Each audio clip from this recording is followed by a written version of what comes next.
Just going to speak very briefly about a grant that we have received from the Pennsylvania Department of Health, focusing on big data and specifically looking at ways to both track and monitor and improve the health of Pennsylvanians using big data.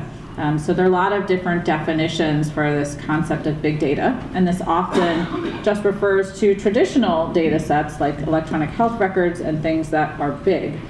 But really, big data includes sort of other different characteristics which make this kind of an emerging area. And so really big data is considered in terms of the 3 V's. So volume, hence the big, variety, and so refers to data having lots of different components. Often data will be collected in different ways. And then velocity. And so big data really gets at that the data often is something that you can collect in a very fast manner. And so with this grant that we've received, which is led by Dan Polsky and Kevin Volk, and it has 3 specific aims. Amol Navathi is leading the first aim, and then Mitesh Patel is leading the second aim, and I'm leading the third. And really, we've looked at how can we use big data across 3 different spheres.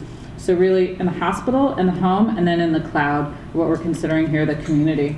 And so really, in the hospital, for sort of aim 1, Amol is looking specifically at how do we use different data sets to really develop algorithms and predictive models for looking at hospital readmissions relating to surgical complications.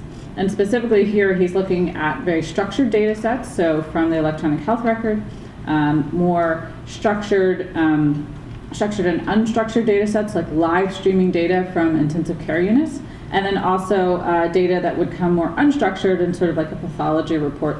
And so putting all of those together, he's really looking at what can we learn and what are the algorithms that we can develop around sort of predictive analytics.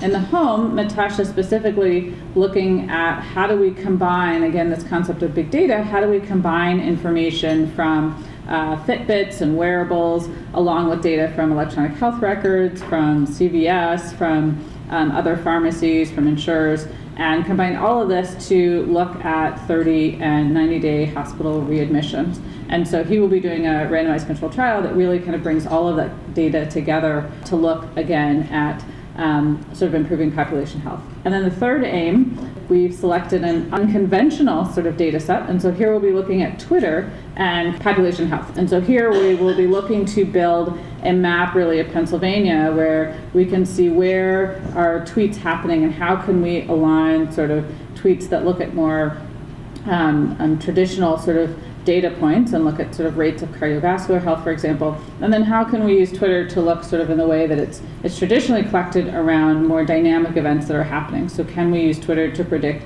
foodborne illnesses? Can we use Twitter to predict infectious diseases and other things? And so really this grant is very exciting. Others who are involved are Pete Groneveld, Mike Dragoulis from Data Science, Ginseng, who may be here, Sakina is kind of leading this up as well. But this group is really trying to look at how do we bring all of these things together to improve the health of Pennsylvanians. And I'll be happy to take more questions about this on the break.